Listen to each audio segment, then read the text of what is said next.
اس کے علاوہ بھی وہ بھاگ دوڑ کرتی رہتی تھی۔ جھوٹ اور سچ کا اندازہ ہو ہی جاتا ہے، بشرطے کہ تفتیشی افسر چہرہ شناسی اور انسان شناسی کا تجربہ رکھتا ہو۔ مجھے صاف محسوس ہو رہا تھا کہ عبدالخالق جھوٹ نہیں بول رہا تھا۔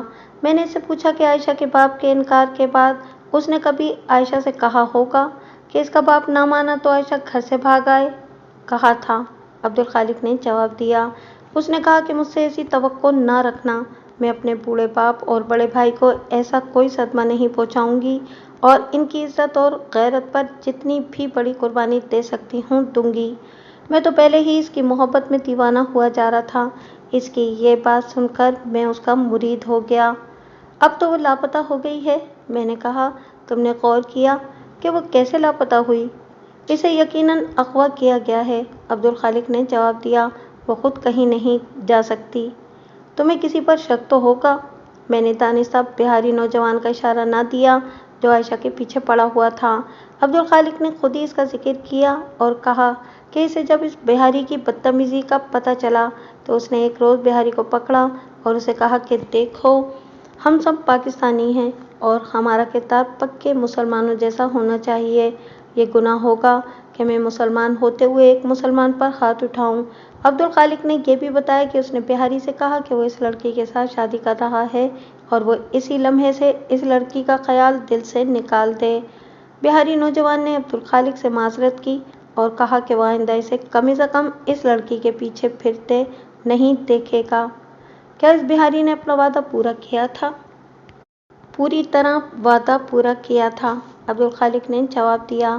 عائشہ نے بھی بتایا تھا اور اس کے بھائی بدر نے بھی کہ اب انہیں اس بہاری کی طرف سے کوئی شکایت نہیں رہی۔ میں اپنی جاسوسی کر رہا ہوں، کوئی سراغ ملا تو فوراً آپ کو بتاؤں گا۔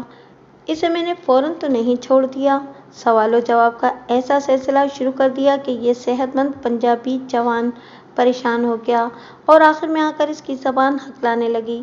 میں مطمئن ہو گیا کہ لڑکی کی گمشدگی میں اس شخص کا ہاتھ نہیں، اسے رخصت کر دیا اور ایک کانسٹیبل کو اس بہاری کا ایڈریس سمجھا کر بھیجا کہ اسے میرے ساتھ لے آئے۔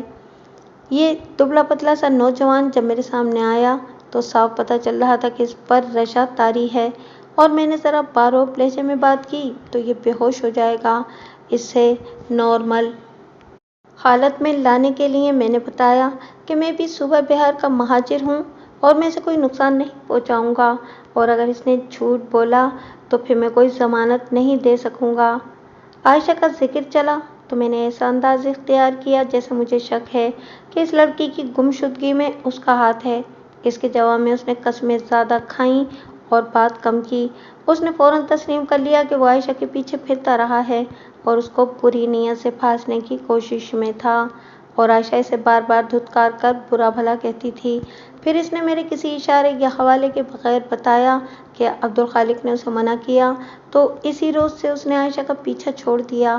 میں نے اس کو کچھ باتیں کہیں اور کچھ اس کی سنی تو میں نے محسوس کر لیا کہ یہ نوجوان عبدالخالق سے ڈر گیا تھا۔ اسے میں نے جلدی نہیں چھوڑا، پوچھ گچھ جاری رکھی اور اسے بہت زج کیا، لیکن اس کی زبان سے کوئی ایسی بات نہ نکلی جو اس کے خلاف شک پیدا کرتی۔ لیکن اس کا یہ مطلب بھی ہرگز نہیں تھا کہ میں اسے اس شک سے بری کر دیتا۔ عبدالخالق اور اس نوجوان سے میں نے ابھی خفیہ تفتیش کرنی تھی، جس کا طریقہ یہ تھا کہ ان کے پیچھے ایسے مخبر لگانے تھے جنہیں ان پر ہر وقت اور ہر جگہ نظر رکھنی تھی۔ اس بہاری نوجوان کو میں نے اس طرح رخصت کر دیا جیسے اس کے خلاف کوئی شک نہ رہا ہو۔ میں نے اسی رات مخبروں کو بلا کر اچھی طرح ذہن نشین کرا دیا کہ ان کا کام کیا ہے۔ دوسرے یا تیسرے دن کا واقعہ ہے، مجھے یاد ہے 11 بج چکے تھے۔ 6-7 آدمی پولیس اسٹیشن آئے۔ ان کے کپڑوں چہروں سے میں نے پہچان لیا کہ یہ بہاری ہیں۔ ان کے ساتھ وہ جوان آدمی بلکہ نوجوان لڑکے تھے جن کے کرتے خون سے سرخ ہوئے جا رہے تھے۔ میرے آفس میں میرے سامنے آئے تو زخمیوں میں سے ایک کو میں نے پہچان لیا۔ یہ وہی بہاری نوجوان تھا جو عائشہ کی گمشدگی کے سلسلے میں میرے پاس آ چکا تھا، عائشہ کے پیچھے پڑا رہتا تھا۔ اس کی پیشانی پر زخم تھا جس سے خون ٹپک ٹپک کر کرتے پر گر رہا تھا۔ یہ لڑائی جھگڑے کا کیس تھا۔ زخمیوں کے ساتھ جو آدمی تھے ان میں سے زیادہ تر ادھیڑ عمر تھے اور ایک ان میں سے بڑی عمر کا تھا۔ انہوں نے غصے اور احتجاج کے لہجے میں بتایا کہ انہیں پنجابیوں نے مارا ہے۔ پنجابی کا لفظ سن کر مجھے افسوس ہوا کہ ہم اب اپنے آزاد اسلامی ملک کے باشندے ہو چکے تھے، مگر یہ لوگ اب بھی پنجابی اور بہاری بنے ہوئے تھے۔ پاکستان کو مورث وجود میں آئے ہوئے ابھی 1 ہی سال گزرا تھا۔ ان پنجابیوں نے ہمارے لڑکوں پر، ان میں جو سب سے زیادہ عمر کا تھا، مجھے رپورٹ دینے لگا۔ بکواس بند کرو بڑے میاں، میرے منہ سے بے اختیار یہ الفاظ نکلے اور وہ بولتے بولتے چپ ہو گیا۔ حیرت اور خوفزدگی کی کیفیت میں میرے منہ کی طرف دیکھنے لگا۔ وہ بزرگ تھا، مجھے اس کا احترام کرنا چاہیے تھا، لیکن اس وقت میرے قلب و نظر میں پاکستان کا احترام تھا۔ ابھی تو آزادی کے زخمیوں اور شہیدوں کا خون بھی خشک نہیں ہوا اور وہ اپنے آپ کو پاکستانی کہنے کی بجائے علاقائی تفریق میں پڑے ہوئے تھے۔ آپ بزرگ ہیں، میں نے کہا، انہیں یہ بتائیں کہ اب ہم پاکستانی ہیں۔ پنجابی مشرقی پاکستان میں ہو یا بلوچستان میں، بلوچی سرحد میں ہو یا پنجاب میں، بہاری یہاں ہو یا مغربی پاکستان میں، سب پاکستانی ہیں۔ اب بتاؤ کس کے بارے میں رپورٹ لے کر آئے ہو اور کس کے ساتھ لڑائی کر کے آ رہے ہو؟ بات یہ کھلی کہ عبدالخالق کے ساتھ ان کی لڑائی ہوئی تھی اور ان کا بیان یہ تھا کہ عبدالخالق اور اس کے ساتھیوں نے انہیں زد و کوب کیا ہے۔ میں نے اس لڑائی مار کٹائی کی وجہ دریافت کرنے سے پہلے دونوں زخمیوں کے زخموں کا معائنہ کیا۔ پہلے بتایا کہ عائشہ والے بہاری نوجوان کی پیشانی پر نہایت معمولی زخم تھا جو شاید دیوار یا کسی اور چیز سے ٹکرانے سے آیا ہوگا۔ باقی جسم پر کوئی اور زخم نہیں تھا، نہ کہیں چوٹ کا نشان تھا۔ اس کے دوسرے ساتھی کے سر پر دائیں کان سے کچھ اوپر چھوٹا سا ابھار تھا جس پر چھوٹا سا کٹ تھا، اس میں سے خون رس رہا تھا۔ کبھی آزما کر دیکھیں، اپنی پیشانی یا سر پر کہیں بلیڈ سے ذرا سا کٹ دیں یا سر کو دائیں بائیں جھٹکے دیتے رہیں، پھر اپنے کپڑے دیکھیں، یوں پتہ چلے گا جیسے جسم کا بے شمار خون کپڑوں پر بہہ گیا ہے۔ آپ یہ خون دیکھ کر گھبرا جائیں گے اور آپ کو دیکھنے والے کہیں گے کہ آپ کی تو کھوپڑی پھٹ گئی ہے۔ اگر یہ سارا خون انجیکشن والی سرنج میں ڈالیں تو پورا 1 cc بھی نہیں ہوگا۔ ایسے زخمی اسی حالت میں یہ توقع لے کر پولیس اسٹیشن جاتے ہیں کہ تھانے دار انہیں دیکھ کر مظلوم اور شدید زخمی سمجھے گا اور زد و کوب کرنے والوں کو فوراً گرفتار کر کے ان پر ارادہ قتل والی دفعہ لگا دے گا، لیکن تھانے دار اتنے کمزور دل اور اناڑی نہیں ہوتے۔ یہی حال ان 2 زخمیوں کا تھا۔ زخم اور چوٹیں ایسی ہی تھیں جیسے 2 بچے لڑ پڑتے ہیں اور خراشیں آ جاتی ہیں۔ میں نے ان سے لڑائی جھگڑے کی وجہ پوچھی تو پتہ چلا کہ انہیں میں نے پولیس اسٹیشن بلایا تھا تو کسی نے ان کے کان میں یہ بات ڈال دی کہ انہیں عبدالخالق کے کہنے پر شامل تفتیش کیا گیا تھا۔ یہ لوگ اس وہم میں مبتلا تھے کہ عبدالخالق ان پر یہ الزام ثابت کرنا چاہتا ہے کہ عائشہ کو اس بہاری نوجوان نے، جو اس کے پیچھے پڑا رہتا تھا، اغوا کیا ہے۔ یہ لوگ عبدالخالق کے ہاں جا پہنچے اور گلا شکوہ کیا کہ وہ انہیں پولیس کے ہاتھوں رسوا اور خوار کرا رہا ہے، جیسا کہ مجھے توقع تھی۔ انہوں نے یہ بیان دیا کہ عبدالخالق نے اپنے 3-4 ساتھیوں کے ساتھ ان پر حملہ کر دیا اور یہ 2 لڑکے زخمی ہو گئے۔ ان کا بیان تھا کہ عائشہ کا بھائی بدر بھی عبدالخالق کے ساتھ تھا۔ میں نے انہیں باہر بٹھا دیا اور عبدالخالق اور بدر کو بلوایا۔ وہ دور نہیں تھے، جلدی سے آ گئے۔ عبدالخالق کے بائیں بازو پر کہنی کے نیچے پٹی بندھی ہوئی تھی اور بدر کے دائیں رخسار پر روئی رکھی تھی اور اس پر ٹیپیں لگی ہوئی تھیں۔ ان کے ساتھ 2 اور آدمی تھے جنہیں وہ گواہوں کے طور پر ساتھ لائے تھے۔ میں نے بہاری پارٹی کو بھی اندر بلا لیا اور عبدالخالق سے پوچھا کہ یہ لڑائی جھگڑا کس طرح شروع ہوا اور کیا ہوا تھا۔ اس نے بتایا کہ وہ اپنے کام کی جگہ بیٹھا تھا۔ یہ دونوں زخمی بہاری 3 آدمی کو ساتھ لیے آدھم کے، 2 کے ہاتھوں میں ڈنڈے تھے، عائشہ والے بہاری کے ہاتھ میں چاقو تھا۔ یہ آئے ہی لڑنے کی نیت سے تھے۔ عائشہ والے بہاری نے عبدالخالق کے ساتھ دھمکیوں کی زبان میں بات کی۔ یہ تو ہر کوئی سمجھ سکتا ہے کہ اس قسم کی زبان کا جواب کس قسم کی زبان سے دیا جاتا ہے، اور عبدالخالق تو تھا ہی پولیس والے کا بیٹا، جس سے بزدلی اور صلح صفائی کی توقع رکھی ہی نہیں جا سکتی تھی۔ لڑائی تو ہونی ہی تھی۔ دونوں پارٹیوں نے اپنی اپنی وکالت شروع کر دی۔ میں نے انہیں چپ کرایا اور اپنے طور پر انکوائری کی۔ میں اس نتیجے پر پہنچا کہ زیادتی ان بہاریوں کی تھی۔ عبدالخالق اور بدر نے کہا کہ وہ 10-12 گواہ لا سکتے ہیں جو شہادت دیں گے کہ ان بہاریوں نے عبدالخالق کی جگہ پر جا کر اسے مشتعل کیا اور یہ مسلح ہو کر آئے تھے اور انہوں نے ہی حملہ کیا تھا۔ عبد الخالق نے کہا کہ وہ بھی زخمی ہوا ہے اور بدر بھی، ان کا بھی خون نکلا تھا، لیکن انہوں نے پولیس اسٹیشن تک بات پہنچانے سے گریز کیا۔ میں عبد الخالق کی باتوں سے زیادہ متاثر ہوا اور بہاری پارٹی کو بتایا کہ تھانے داروں کے اور بھی کئی ذرائع ہوتے ہیں جن سے انہیں زمین کے نیچے کی خبریں بھی مل جاتی ہیں۔ میں نے انہیں بتایا کہ اس بہاری نوجوان کو شامل تفتیش کرنا ہی تھا۔ یہ بھی کہا کہ یہ شکایت عبد الخالق کو بھی ہو سکتی تھی کہ اس بہاری نوجوان نے اس کے خلاف مخبری کی ہے۔ میں نے ان کا راضی نامہ کرانا چاہا تو بہاری پارٹی رضامند نہیں ہو رہی تھی۔ میں نے کہا کہ ایسی بات ہے تو میں اس لڑکے کو لڑکی کے اغوا اور عبد الخالق پر حملے کے الزام میں حوالات میں بند کر دوں گا اور اس وقت چھوڑوں گا جب یقین ہو جائے گا کہ اس کے خلاف الزام صحیح نہیں۔ یہ لوگ راضی نامے پر رضامند ہو گئے اور میں نے دونوں پارٹیوں کو وارننگ دے کر چلتا کیا۔ صورتحال ہنگامہ خیز ہو گئی تھی، اس لیے مجھے یہ خیال نہ آیا کہ ان سے پوچھوں کہ انہیں کس نے کہا تھا کہ اس لڑکے کے خلاف عبد الخالق نے مخبری کی ہے۔ میرے پاس صرف لڑکی کی گمشدگی کا ہی کیس نہیں تھا، پولیس اسٹیشن میں اور بھی کئی کام تھے۔ اس واردات کی تفتیش کے سلسلے میں مخبروں کو کام پر لگا دیا تھا۔ قاعدے قانون کے مطابق ارد گرد کے پولیس اسٹیشنوں کو گمشدہ لڑکی کا حلیہ وغیرہ بھجوا دیا تھا۔ غالباً 2 دن گزرے ہوں گے کہ صبح عبد الخالق اور بدر پولیس اسٹیشن آئے۔ ان کے ساتھ موجم دار بھی تھا۔ انہوں نے بتایا کہ عائشہ کا باپ جوہڑ میں ڈوب گیا ہے اور اس کی لاش جوہڑ کے کنارے پڑی ہے۔ مجھے پہلا خیال یہ آیا کہ شخص کی موت کا تعلق بیٹی کی گمشدگی کے ساتھ ہی ہو سکتا ہے۔ میں نے ان لوگوں سے کچھ ضروری معلومات حاصل کیں۔ معلوم ہوا کہ وہ صبح حسب معمول گھر سے نکلا تھا۔ موجم دار نے بتایا کہ وہ روز مرہ کے وقت کے مطابق اس کے پاس کام کے لیے پہنچا تھا۔ وہ سورج غروب ہونے سے ذرا پہلے چھٹی کیا کرتا تھا، لیکن کل کا کام ذرا زیادہ تھا، اس لیے سورج غروب ہونے کے بعد وہاں سے نکلا۔ بدر نے بتایا کہ باپ گزشتہ رات گھر پہنچا ہی نہیں۔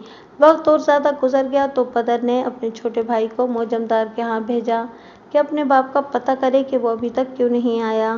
موجم دار نے بتایا کہ وہ تو شام کو ہی چلا گیا تھا۔ میری ایک بات مانے یا نہ مانے، موجم دار نے کہا، اس بدقسمت شخص نے خودکشی کی ہے۔